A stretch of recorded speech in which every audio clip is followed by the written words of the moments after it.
আবৃত্তি করছি সুকুমার রায়ের একটি কবিতা জীবনের হিসেব। বিদ্যে বোঝায় বাবু মশাই চড়ি শখের বোটে, মাঝিরে কন বলতে পারিস সূর্যি কেন ওঠে? চাঁদটা কেন বাড়ে কমে, জোয়ার কেন আসে? বৃদ্ধ মাঝি অবাক হয়ে ফেল ফেরিয়ে হাসে।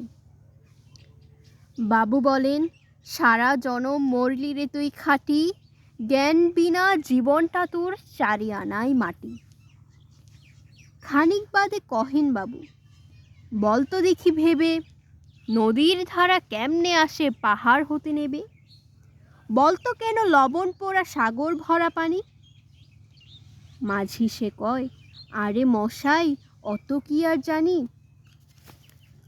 বাবু বলেন, এই বয়সে জানিস নেও তা কি, জীবনটা তোর নেহাত খেলো অষ্ট আনাই ফাঁকি। আবার ভেবে কহেন বাবু, বল তো ওরে বুড়ো, কেন এমন নীল দেখা যায় আকাশের ওই চূড়ো? বল তো দেখি সূর্য চাঁদে গ্রহণ লাগে কেন? বৃদ্ধ বলে, আমায় কেন লজ্জা দিয়েছেন হেন? বাবু বলেন, বলবো কি আর, বলবো তোরে কিতা, দেখছি এখন জীবনটা তোর 12 আনাই বৃথা। খানিক বাদে ঝড় উঠেছে, ঢেউ উঠেছে ফুলে, বাবু দেখেন নৌকাখানি ডুবলো বুঝি দূরে।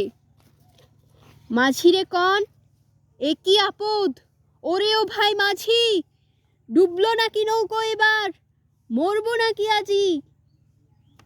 মাঝি শুধায়, সাঁতার জানো? মাথা নাড়েন বাবু।